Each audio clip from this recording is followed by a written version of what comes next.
वहीं भारतीय जनता पार्टी के कार्यकर्ताओं की तरफ से दिल्ली जल बोर्ड के ऑफिस में घुसकर तोड़फोड़ की घटना सामने आई थी, जिसको लेकर जनतंत्र टीवी के पॉलिटिकल एडिटर अखिलेश मिश्र ने आम आदमी पार्टी की वरिष्ठ नेता और कालका जी से विधायक आतिशी मारलेना से खास बातचीत की। इस दौरान उनकी तरफ से क्या कुछ कहा गया, देखिए। यूं तो दिल्ली में बीजेपी और आम आदमी पार्टी के बीच में तकरार कई मुद्दों पे होती रहती है, लेकिन बात कुछ आगे बढ़ गई कि जल निगम के कार्यालय पे हमला बोल दिया गया। हमारे साथ आतिशी जी हैं। आतिशी जी, भाजपा का कहना है कि वो चूंकि पूरी जनता परेशान है, निजी क्षेत्र को बढ़ावा दिया जा रहा है, टैंकर माफिया सक्रिय है, पानी को लेकर त्राहिमाम मचा हुआ है, इसलिए भाजपा को विवश होकर, मजबूर होकर ये कदम उठाना पड़ा। भाजपा आजकल दिल्ली में गुंडागर्दी की राजनीति कर रही है।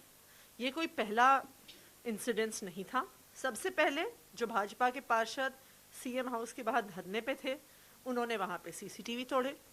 उसके बाद भाजपा का प्रदर्शन डिप्टी सीएम मनीष सिसोदिया के घर के बाहर था। जब उनका सिर्फ परिवार, उनकी पत्नी और उनके बच्चे घर के अंदर थे, तो घर के अंदर जोर जबरदस्ती करके घुस गए। पुलिस वालों ने उन्हें रोका नहीं। और ये तीसरा ऐसा इंसिडेंट हुआ है जहां पे जल बोर्ड के ऑफिस में इतनी भारी संख्या में भाजपा के कार्यकर्ता आए। यहाँ पे तो खुद उनके प्रदेश अध्यक्ष आदेश गुप्ता सबसे आगे थे। और ये भाजपा आम पब्लिक भी बहुत ज्यादा थी जो पानी की समस्या से रोज जूझ रही है, उनको लेके जाना पड़ा। हाँ। सर्दियों में पानी की खपत बहुत घट जाती है पूरी दिल्ली में, पूरे देश में।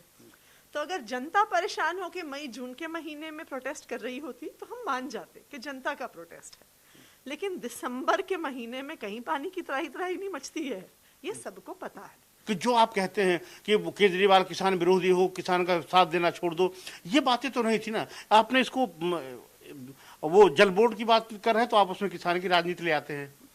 वो स्पष्ट तौर पे कह रहे थे, वहां पे भाजपा के कार्यकर्ताओं ने ये कहा है कि क्यों केजरीवाल किसानों के साथ खड़ा है। आप मुझे बताइए, क्यों मनीष सिसोदिया जी के घर में घुस गए? वो भी पानी का मामला था क्या? क्यों सीसीटीवी तोड़ दिया? वो भी पानी का मामला था क्या? ये सारी राजनीति किसानों से जुड़ी हुई है। आम आदमी पार्टी नगर निगम में लाख कोशिशों के बाद जीत पाती नहीं है। भारतीय जनता पार्टी की सरकार है नगर निगम में, और अब चुनाव आ गए हैं तो वो राजनीति करने के लिए वो इस तरह के हथकंडे अपना रही हैं। और कुल मिलाकर के एजेंडा सिर्फ ये है कि इस तरह का नगर निगम को, यहाँ की जनता को इतना परेशान किया जाए कि वो विवश होकर आम आदमी पार्टी को वोट करे नगर निगम में। और यही वजह है कि आप 13,000 करोड़ रुपए भी नहीं दे रहे हैं, कर्मचारी भूखों मर रहा उनका। खुद तो 2,500 करोड़ बचा गए भाजपा वाले। 2,500 करोड़ का जो नॉर्थ एमसीडी में घोटाला हुआ है, वो इस शहर के इतिहास का सबसे बड़ा घोटाला है। इतना बड़ा घोटाला कॉमनवेल्थ गेम्स घोटाला भी नहीं था। अब भाजपा और उसके नेता वो 2,500 करोड़ बचा गए। अब क्या चाहते हैं कि भाई सिर्फ 1 साल बचा है। वो तो खुद मानते हैं कि हमारे सारे पार्षद चोरी करते हैं, तो हर बारी वो टिकट बदल देते हैं। तो इन बेचारे पार्षदों को लगता है कि चोरी का सिर्फ 1 साल बाकी है, 2,500 करोड़ तो खा गए, 13,000 करोड़ और चाहिए कि उसकी भी हम चोरी कर सकें।